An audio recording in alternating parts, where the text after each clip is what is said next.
اعوذ باللہ من الشیطان الرجیم بسم اللہ الرحمن الرحیم اللہم صلی وسلم علی محمد وعلی آل محمد بعدد کل شیء معلوم لک۔ معزز و محتشم سامعین و ناظرین، نبی کریم صلی اللہ علیہ وسلم کی ولادت کے امتیازی پہلوؤں کے حوالہ سے اور آقا صلی اللہ علیہ وسلم کی شان ولادت کی بے مثلیت کا ذکر کر رہے تھے۔ گزشتہ نشست میں ہم نے 8 پہلوؤں کا ذکر کیا اور اب انشاءاللہ ہم آقا صلی اللہ علیہ وسلم کی شان ولادت کا نواں امتیاز اس کا ذکر کریں گے، جس کو باعتبار عطا دیکھا جائے گا۔ عام بچہ جب پیدا ہوتا ہے تو اس کی پیدائش پر، اس کی ولادت کی خوشی میں اس کے رشتہ دار، اس کے جو بزرگ ہوتے ہیں، جو بڑے ہوتے ہیں، وہ خدمت کرتے ہیں۔ یعنی کسی نے خوشی میں 1000 روپے دے دیا، رکھ دیا، کسی نے 500 رکھ دیا، تو بہت کچھ اسے ملتا ہے۔ اور بعض دفعہ خوشی میں اس سے بھی زیادہ کچھ لوگ دے دیتے ہیں۔ مثلا بیٹا پیدا ہوا، پہلی خوشی ہوئی ہو تو اس پہ اور خوشی، یعنی کپڑے دیتے ہیں، بہت کچھ دیتے ہیں۔ جتنے بھی بچے عام طور پر پیدا ہوتے ہیں تو وہ ان کو دیا جاتا ہے، مگر آقا صلی اللہ علیہ وسلم کی شان ولادت اور حضور کی ولادت کی بے مثلیت کا عالم یہ تھا کہ آقا صلی اللہ علیہ وسلم لینے کے لیے تشریف نہیں لائے بلکہ دینے کے لیے آئے۔ آقا صلی اللہ علیہ وسلم کی آمد کی برکت سے حضرت حلیمہ سعدیہ کی مفلسی کو اللہ نے خوشحالی میں تبدیل فرما دیا۔ وہ حلیمہ سعدیہ جس کے جانور کمزور رہتے تھے، وہ حلیمہ سعدیہ کٹیا کی طرف کوئی نہیں دیکھتا تھا۔ اتنی غربت کا عالم تھا، اتنی غربت کا عالم تھا کہ بنو سعد کی پورے علاقے میں سب سے غریب تر عورت حلیمہ سعدیہ شمار کی جاتی تھی۔ لیکن جب آقا صلی اللہ علیہ وسلم کی آمد ہوئی، حضور کی آمد کی برکت سے حلیمہ کو کیا ملا؟ حلیمہ سعدیہ کی وہ مفلسی خوشحالی میں بدل گئی۔ حلیمہ سعدیہ کی پستیاں جو تھی وہ بلندیوں میں تبدیل ہو گئی، زوال عروج میں بدل گیا۔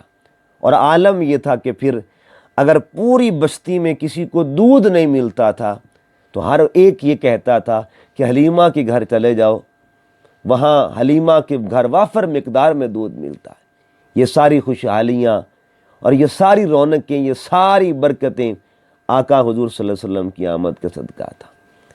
اسی طرح امتیاز نمبر 10 اور 10واں امتیاز کیا تھا، جس کو باعتبار نفع دیکھا جائے گا۔ عام بچہ پیدا ہو تو خاندان کے نفع کے لیے آتا ہے، خاندان کو خوشی ہوتی ہے کہ وارث آ گیا ہے، فیملی کا وارث آ گیا ہے۔ ماں باپ خوشی کرتے ہیں کہ ہمارے دکھ درد بانٹنے والا آ گیا ہے، ہمارا بڑھاپے کا سہارا آ گیا ہے، جوان ہو کر ہمارا بڑھاپے کا سہارا بنے گا۔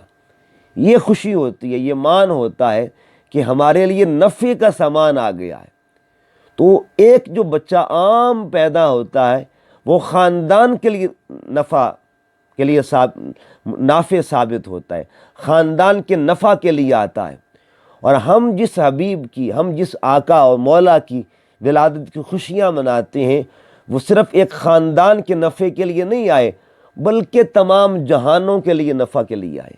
وما ارسلناک الا رحمۃ للعالمین، اللہ نے ان کو تمام جہانوں کے لیے رحمت بنا کے بھیجا ہے۔ اور رحمت ہونا خود ایک بہت بڑا نفع ہے۔ تو آقا صلی اللہ علیہ وسلم نفع بن کے تشریف لائے ہیں۔ انسانوں کے لیے نفع ہے، جانوروں کے لیے نفع، جانور بھی حضور سے نفع لیتے تھے، آقا کی بارگاہ میں آتے اپنی درخواست پیش کیا کرتے تھے۔ آقا صلی اللہ علیہ وسلم زمین کے لیے نفع، آسمان کے لیے نفع، عرشوں کے لیے نفع، فرشیوں کے لیے نفع، نوریوں کے لیے، خاکیوں کے لیے، تو تمام مخلوقات کے لیے میری سرکار نفع بن کے آئے۔ اور اس کے بعد 11واں امتیاز کیا ہے؟ 11واں امتیاز باعتبار فرحت۔ عام بچہ پیدا ہو تو والدین خوشیاں کرتے ہیں، بہن بھائی خوشیاں کرتے ہیں، رشتہ دار خوشیاں کرتے ہیں، اقارب خوشیاں کرتے ہیں، اہل محلہ خوشی کرتے ہیں، اہل علاقہ خوشی کریں گے۔ حد یہ ہوگی یا اس سے زیادہ کہ بڑے خاندان کا بچہ اگر پیدا ہوا ہے تو شہر خوشی کرے گا۔ مگر آقا صلی اللہ علیہ وسلم کی آمد کی خوشیاں نرالی تھیں۔ حضور صلی اللہ علیہ وسلم کی ولادت کی خوشیاں بڑی عجیب تر تھیں اور کمال خوشی تھی۔ ادھر زمین پہ خوشیاں منائی جا رہی ہیں، ادھر آسمان پہ خوشیاں منائی جا رہی ہیں۔ ادھر زمین پہ خوشیاں ہو رہی ہیں، عرش پر بھی خوشیاں، فرش پر بھی خوشی ہو رہی، اور جتنے بھی دریاؤں میں جانور تھے ایک دوسرے کو مبارکبادیاں دے رہے تھے کہ آج اس کائنات میں اللہ کا رسول آ گیا ہے، آخری نبی آ گیا ہے۔ تو حضور صلی اللہ علیہ وسلم کی جو ولادت کی خوشیاں تھیں، اللہ نے اس کو آسمانوں پہ بھی رکھا ہوا ہے، زمین پہ بھی رکھا ہوا ہے۔ یہ خوشیاں عرشی بھی ہیں اور یہ خوشیاں فرشی بھی ہیں۔ اسی طرح 12واں اعتبار، آقا صلی اللہ علیہ وسلم کی ولادت کی بے مثلیت کا 12واں زاویہ اور 12واں امتیازی پہلو کیا ہے؟ 12واں امتیاز یہ تھا کہ اس کو باعتبار حسن کہا جائے گا۔ دیکھیے، کوئی بچہ پیدا ہوتا ہے تو اس کی تعریف ہوتی ہے، عورتیں، گھر والے دیکھتے ہیں کہ اس کی ناک کیسی ہے، اس کا ماتھا کیسا ہے، کوئی اس کی آنکھوں کی تعریف کرتا ہے، کوئی اس کے ہونٹوں کی تعریف کرتا ہے، شکل و شباہت کی تعریف کرتا ہے، اس کے حسن کی تعریف کرتا ہے، اس کے ہاتھوں کی تعریف کرتا ہے، نرم نرم ہاتھ ہیں۔ اس طرح یعنی اس کے حسن کی تعریف کی جاتی ہے۔ اور کرنے والے کون ہوتے ہیں؟ جو قریبی رشتہ دار ہوتے ہیں، جو دیکھنے کے لیے آتے ہیں، یا جو قریب بزرگوں میں سے، بچوں میں سے، رشتہ داروں میں سے، اقارب میں سے، وہ تعریف کرتے ہیں۔ اور پتہ ہے ہم جس محبوب پاک صلی اللہ علیہ وسلم کی ولادت کی خوشیاں مناتے ہیں، ان کی تعریف کا انداز ہی نرالا ہے۔ پورا قرآن حضور کی تعریف سے سجا ہوا ہے۔ ان کی تعریف زمین والے تو کرتے ہی ہیں نا، اوپر اگر دیکھا جائے نا، عرش پر بھی ان کی تعریف ہوتی ہے۔ دیکھیے جس طرح زمین پر تعریفیں ہوتی ہیں نا بچے کی، عام بچے کی، کہ اس کی آنکھیں ایسی، اللہ کی بارگاہ میں عرض کیا، مولا قرآن کی روشنی میں فرما تیرے محبوب کا جمال کیسا ہے۔ جب عرض کیا کہ حضور کی آنکھیں کیسی ہیں، حضور کا چہرہ کیسا ہے، جب چہرے کی بات پوچھی تو اللہ فرماتا ہے والضحیٰ، میرے محبوب کا چہرہ ایسا ہے۔ مولا تیرے محبوب کے بال کیسے ہیں؟ واللیل، مولا تیرے محبوب کی پیشانی کیسی ہے؟ فرمایا تاہا۔ تیرے محبوب کے ہاتھ کیسے ہیں؟ فرمایا ید اللہ۔ تیرے محبوب کا سینہ کیسا ہے؟ الم نشرح لک صدرک۔ تیرے محبوب کے ہونٹ کیسے ہیں؟ وما ینطق عن الہوی ان ہوا الا وحی یوحی۔ تو پورے حسن کی تعریف، جس کی تعریف مخلوق کرے، محض مخلوق کرے، وہ عام انسان ہوتا ہے، اور جس کی تعریف مخلوق بھی کرے، خالق بھی کرے، اسے نبیوں کا سلطان کہا جاتا ہے۔ ولادت کی بے مثلیت۔ اسی طرح 13واں امتیازی پہلو کیا ہے؟ باعتبار دایا، یہ جو بچہ عام پیدا ہوتا ہے اس کی دائی کہاں سے آتی ہے؟ محلے سے آئے گی، محلے سے آ گئی، یا گاؤں سے آ گئی، یا اس شہر سے متعلق ہوتی ہے، تعلق رکھتی ہے۔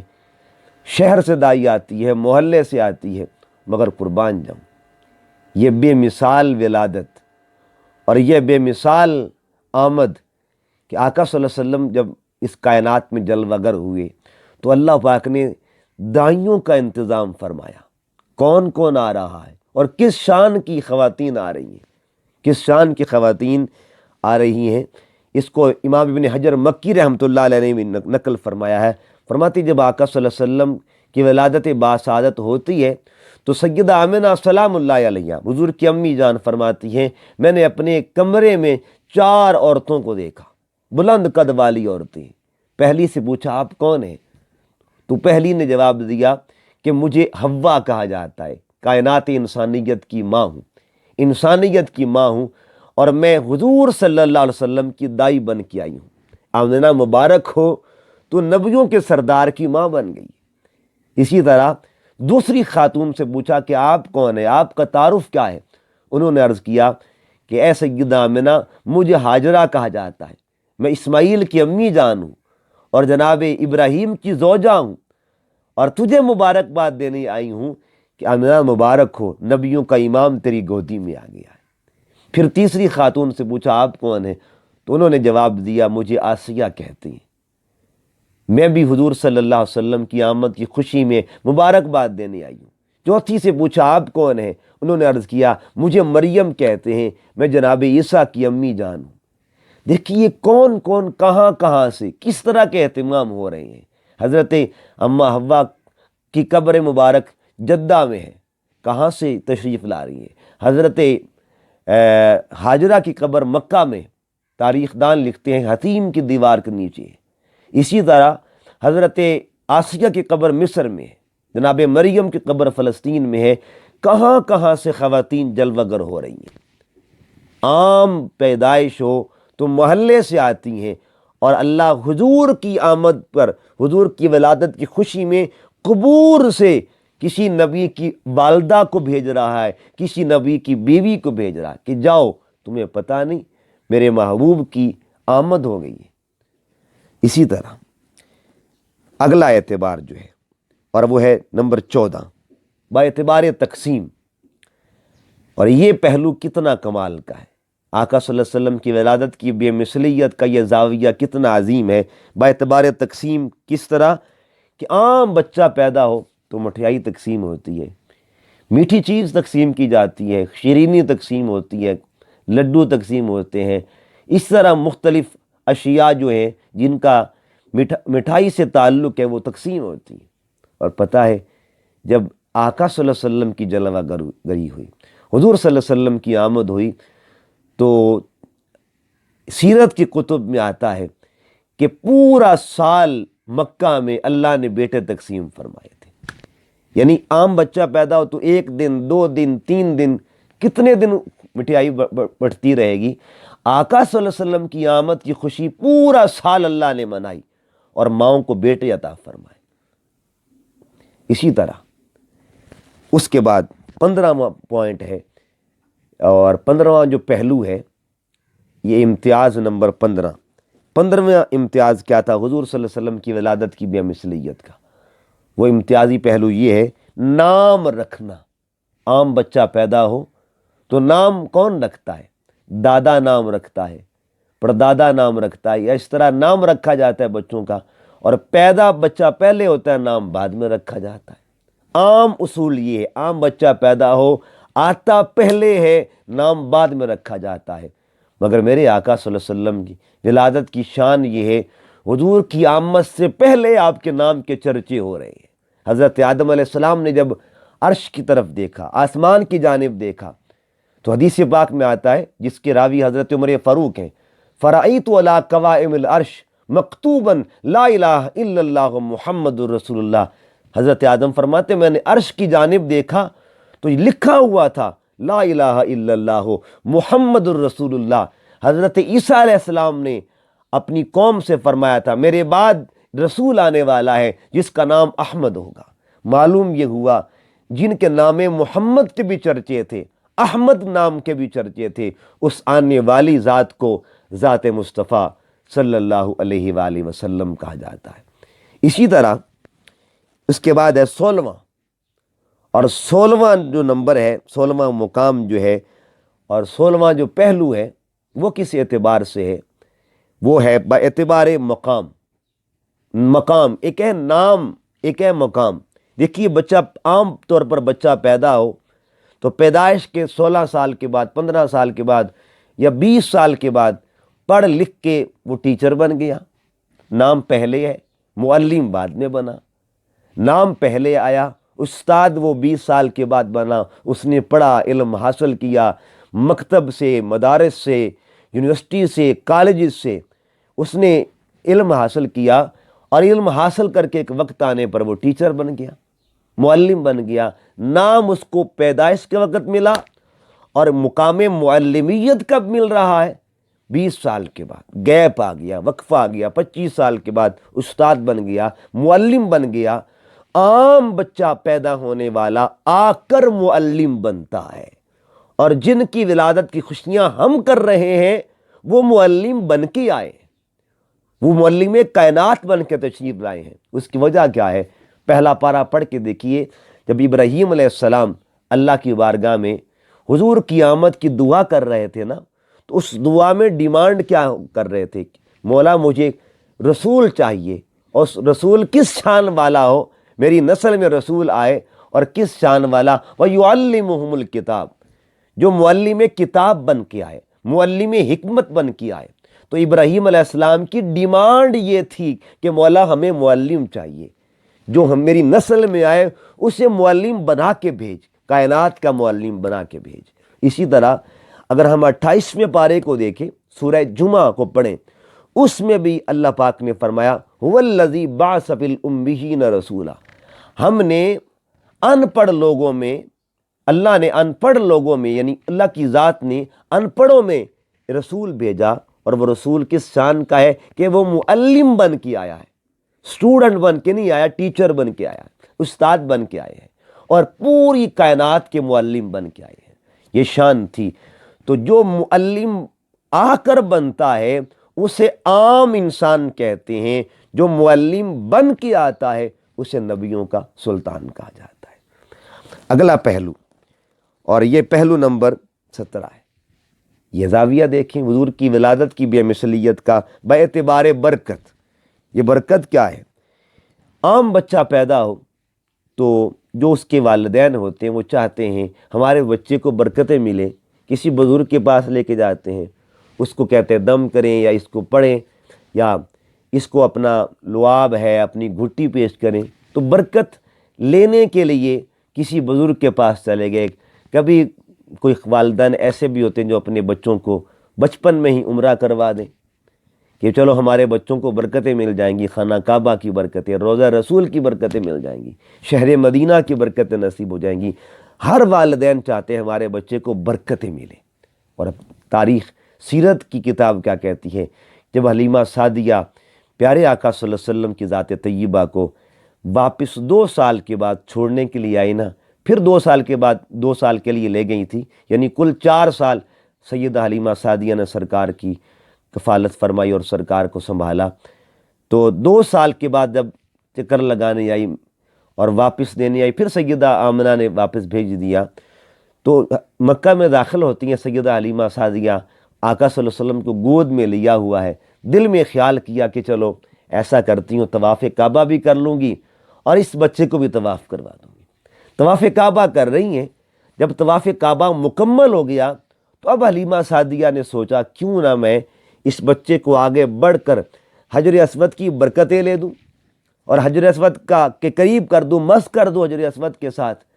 ابھی حلیمہ سعدیہ قریب جانے لگی تھی کہ حجر اسود خود بڑھ کے آ رہا ہے، خود چل کے آ رہا ہے، آ کر میرے کریم آقا صلی اللہ علیہ وسلم کا بوسہ لے لیتا ہے، حضور سے لمس کا فیض لیتا ہے، حضور کی ذات سے اپنے وجود کو مس کرتا ہے برکت لینے کے لیے۔ گویا حجر اسود نے یہ پیغام دے دیا، اے حلیمہ یہ جو لال ہے نا، یہ برکت لینے نہیں آیا، یہ تو برکتیں دینے آیا ہے، برکتیں بانٹنے آیا ہے۔ جو اس کے ساتھ لگ جائے وہ بھی برکت والا ہو جاتا ہے، جس کو اس کے ساتھ نسبت ہو جائے وہ بھی بابرکت ہو جاتا ہے۔ اس کے بعد اگلا پہلو ہے 18واں، امتیاز نمبر 18، امتیازی پہلو۔ اور 18واں امتیاز کیا ہے؟ کھلونے کے حوالے سے۔ بچہ جب پیدا ہوتا ہے تو والدین اس کو ٹوائز لا کے دیتے ہیں، کھلونے لا کے دیتے ہیں، کھلونوں کا انتظام کرتے ہیں۔ عام بچوں کے لیے کھلونے زمین والے ہوتے ہیں، فرش والے ہوتے ہیں، بازار والے ہوتے ہیں، مگر قربان جائیے جو بچہ جو لال سیدہ آمنہ کی گود میں جلوہ گر ہوا، کائنات کے امام کے لیے، کائنات کے سردار کے لیے اللہ نے کن کھلونوں کا انتظام کیا، کن کھلونوں کا انتظام کیا۔ جب کھلونوں کی باری آئی تو میرے کریم آقا صلی اللہ علیہ وسلم کے لیے اللہ نے آسمان کے کھلونے، نوری کھلونے بنا دیے، یعنی چاند بھی حضور کا کھلونا بن گیا، سورج بھی حضور کا کھلونا بن گیا، جیسے چاہتے سرکار کھیلا کرتے تھے، پنگھوڑے میں چاند کے ساتھ کھیلا کرتے تھے۔ تو معلوم یہ ہوا جس کے لیے فرش کے کھلونوں کا انتظام کیا جائے وہ عام انسان ہوتا ہے، اور جس کے لیے نوری کھلونوں کا انتظام کیا جائے وہ نبیوں کا سلطان ہوا کرتا ہے۔ نمبر 19، 19واں نمبر کیا ہے؟ اور یہ پہلو کون سا ہے؟ بہلانے کا انداز. بچوں کو بہلایا جاتا ہے نا. اگر بچہ کوئی رو رہا ہو تو اس کو چپ کروانے کے لیے کئی طریقے ہوتے ہیں. اس سے باتیں کی جاتی ہیں، یا اس کو سے کلام، گو کہ وہ سمجھتا تو نہیں ہے مگر اس سے کلام کی جاتا ہے. عام بچہ جو ہوتا ہے وہ گو سمجھتا تو نہیں ہے مگر اس کو بہلانے کے لیے وہ سیٹی بجا دی، یا ویسے کوئی اس کے ساتھ کسی کھلونے کے ساتھ اس کے سامنے کھیلا، تو کوئی کسی حوالے سے بھی اس کو بہلایا گیا باتیں کر کے. اور میرے آقا صلی اللہ علیہ وسلم کو بہلانے کا انداز کیا تھا؟ حدیث پاک میں آتا ہے کہ جب آقا حضور صلی اللہ علیہ وسلم اپنے پنگھوڑے میں ہوا کرتے تھے تو آپ سے باتیں کرنے کے لیے اللہ نے چاند کا انتظام کر دیا تھا. چاند حضور سے بات کرتا تھا، چاند حضور سے کلام کرتا تھا، اور چاند میرے کریم آقا صلی اللہ علیہ وسلم کے ساتھ ہم کلام ہوتا تھا، حضور سے باتیں کرتا تھا. اور جب یہ پنگھوڑے میں اس کو تفسیر عزیزی میں شاہ عبد العزیز محدث دہلوی نے لکھا ہے کہ چاند میرے سرکار سے خود باتیں کرتا تھا. کہاں چاند اور کہاں سرکار؟ آقا صلی اللہ علیہ وسلم کی باتیں چاند سنتا، چاند کی باتیں سرکار سنتے تھے. تو معلوم یہ ہوا دور سے بات کرنے کا، بات سننے کا، کلام کرنے کا، کلام سننے کا معاملہ تو حل ہو گیا نا. جو محبوب لاکھوں میل دور سے چاند کی باتیں سن رہا ہے، کیا وہ اپنے غلاموں کو درود و سلام نہیں سن سکتے؟ اس لیے یہ محبت بھری باتیں. اور اس کے بعد 20 نمبر امتیازی پہلو کیا ہے؟ جھولا. عام بچوں کے لیے لکڑی کا جھولا ہوتا ہے، پلاسٹک کا جھولا ہوتا ہے، اور جھلانے کے لیے بھی گھر والے ہی ہوتے ہیں. کوئی اور تو نئی مخلوق تو نہیں آتی نا. رشتہ دار ہیں، بہن بھائی جھولا جھلاتے ہیں، یا کوئی بڑا آ گیا وہ جھولا جھلاتا ہے. بعض کپڑوں کا جھولا بنا دیتے ہیں چارپائی کے ساتھ. اور پیارے آقا صلی اللہ علیہ وسلم کی شان کیا تھی، حضور صلی اللہ علیہ وسلم کا مقام کیا تھا؟ یہ بھی اس کو کشف الغمہ جلد نمبر 2 صفحہ نمبر 51 پہ لکھا گیا کہ حضور صلی اللہ علیہ وسلم کی جب باری آتی، یہ کیسا ولادت، عظیم ولادت والا ہے اور کیسا بے مثال لال ہے. اللہ کے فرشتے زمین پر آیا کرتے تھے. کس کام کے لیے، کس مقصد کے لیے؟ نبی پاک کا جھولا جھلانے کے لیے. یہ کیسے اہتمام اور کیسے انتظام ہے. 21 نمبر اور پہلو ہے اس حوالے سے، اور یہ وہ ہے خدمت کے حوالے سے. دیکھیے، جب کوئی دائی پالتی ہے تو اس کو صلہ دیا جاتا ہے، پیسوں کی صورت میں اس کو کپڑے دیے جاتے ہیں. بچے کو پالتی ہیں، دائیاں پالا کرتی تھی. عرب میں تو ایک رواج تھا، دستور تھا. آج بھی اگر کوئی دائی خدمت کرے نا، اس کی خدمت کی جاتی ہے، اس کو پیسے دیے جاتے ہیں، اس کو کپڑے دیے جاتے ہیں. مگر جس نے میرے نبی کو پالا اس کو کیا ملا؟ اس کو صرف اس جہان کی عزتیں نہیں ملی بلکہ ہر جہان کی عظمتیں مل گئیں. زمین پر بھی اسی دائی کے تذکرے ہوتے ہیں، آسمان پر بھی اسی دائی کے تذکرے ہوتے ہیں. اور آج تک ہر محفل میں جس کا ذکر ہو رہا ہے، اتنی عزت، اتنی عظمت، اتنی شان اور ایسا بے مثال صلہ. حلیمہ کو کائنات کی ساری دولتیں مل جائیں نا، جو عزت حضور کے صدقے ملی ہے وہ دولتوں سے بھی اعلیٰ ہے. اس کی وجہ کیا ہے؟ آج دیکھیے نا، جس محفل میں سرکار کا ذکر ہونا، حلیمہ کا ذکر ضرور ہوتا ہے. جہاں تذکرہ مصطفیٰ ہو وہاں تذکرہ حلیمہ بھی ہوا کرتا ہے. اس سے بڑا صلہ اور کیا ہوگا؟ اس سے بڑا مقام اور کیا ہوگا؟ حلیمہ میں تیرے مقدرہ تو صدقے، تو مدنی دا جھولا جھلیندی بھی اسے. لوگ حلیمہ کی نعتیں پڑھنے پر فخر کرتے ہیں، حلیمہ کی تعریف کرنے پر فخر کرتے ہیں. عالم حلیمہ کی بات کریں، نعت خوان حلیمہ کی بات کریں، قاری حلیمہ کی بات کریں، علماء حلیمہ کی بات کریں، سامعین حلیمہ کی بات کریں. جس کو دیکھے حلیمہ کا ذکر ہو رہا ہے. ہر محفل میں، ہر مجلس میں، ہر گلی میں، ہر نگر میں، ہر شہر میں حلیمہ کے تذکرے ہو رہے ہیں. وجہ کیا ہے؟ یہ صلہ کس کا ہے؟ حضور کی ذات کو پالنے کا صلہ ہے. اور حقیقت کو دیکھیں تو ایک شعر ہے، لوگ کہتے ہیں تو نے حلیمہ میرے نبی کو پالا ہے. میں کہتا ہوں میرے نبی نے تجھ کو حلیمہ پالا ہے. میرے حضور نے حلیمہ کو حقیقت میں پالا. حلیمہ تو خدمت کرتی، تو نوکری کرتی سرکار کی، اور اس نوکری کا صلہ کمال کا ویلا. اب آخری پہلو پہ بات کرتے ہیں، اور یہ ہے 22واں پہلو. عام بچہ وہ ہوتا ہے جس کی تعریف اس کے پیدا ہونے کے بعد شروع ہوتی ہے۔ پیدا ہونے کے سے پہلے کبھی کسی نے نہیں کہا جی وہ تو بڑا اچھا ہے، ابھی بچہ دنیا میں آتا ہی نہیں، تعریف کیسی؟ تو تعریف شروع کب ہوتی ہے؟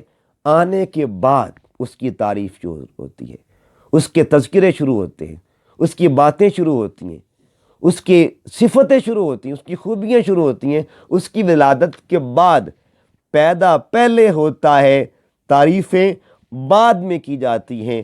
مگر میرے آقا صلی اللہ علیہ وسلم کی تعریف کا زاویہ یہ تھا کہ حضور سیدہ آمنہ کی گودی میں بعد میں آ رہے ہیں، تعریفیں پہلے کی جا رہی ہیں۔ تعریفیں اللہ بھی کر رہا تھا، تعریفیں پیغمبر بھی کر رہے تھے۔ اللہ نے عالم ارواح میں کل نبیوں کو بلا کے کہا تھا ثم جاءکم رسول مصدق، اے سارے نبیوں کی روحوں سن لو، تمہارے پاس میرا آخری رسول آئے گا اور تم سب کی تصدیق کرے گا۔ کہیں مصدق کہا جا رہا ہے، کہیں حضور کی تعریف سیدنا عیسیٰ علیہ السلام کر رہے ہیں، کہیں تعریف ابراہیم علیہ السلام کر رہے ہیں۔ تو جن کی تعریف آ کر شروع ہو، پیدا ہونے کے بعد شروع ہو، اسے عام انسان کہا جاتا ہے۔ جس کی تعریف کے چرچے پہلے سے ہوں اسے نبیوں کا سلطان کہا جاتا ہے۔ تو یہ میں نے 22 زاویے آپ کے سامنے رکھے حضور کی ولادت کی بے مثلیت کے۔ میں گزارش کروں گا کہ ان زاویوں کو ذہن میں رکھیں اور پھر سوچیں، پھر لوگوں کو بتائیں کہ جس کی ولادت اتنی بے مثال ہو، اتنی باکمال ہو، اتنی اعلیٰ ہو، اتنی عظمت والی ہو، اس کا تو اپنی ہر سانس میں ذکر کرنا چاہیے۔ اور میں ایک میسیج دینا چاہتا ہوں کہ ہر امتی کو، ہر غلام مصطفیٰ کو، ہر عاشق رسول کو آپ لوگوں کو بتائیں نا کہ پیارے آقا صلی اللہ علیہ وسلم اپنی ولادت کے وقت ہمیں یاد رکھا، اور ہم ان کی ولادت کو ہر لمحہ یاد رکھیں گے۔ ہم احسان فراموشی نہیں کر سکتے۔ آقا صلی اللہ علیہ وسلم کا ہم پہ احسان ہے، ماں کا دودھ بعد میں پیا۔ ہمارا ذکر جنہوں نے، جو ہمیں نہیں بھولے اپنی پیدائش کے وقت، اپنی ولادت کے وقت، ہم ان کی ولادت کو بھول سکتے ہیں؟ ہم تو اپنی نسلوں کو بتائیں گے کہ اللہ کا سب سے بڑا احسان میرے آقا ہے، اللہ کی سب سے بڑی نعمت میرے آقا ہے، اللہ کی سب سے بڑی رحمت میرے آقا ہے۔ حضور کل بھی نعمت تھے، آج بھی نعمت ہیں، کل بھی احسان تھے، آج بھی احسان ہے، کل بھی رحمت تھے، آج بھی رحمت ہے، اور احسان بھی جاری رہے گا، خوشیاں بھی جاری رہیں گی۔ وما علیہ الا البلاغ المبین۔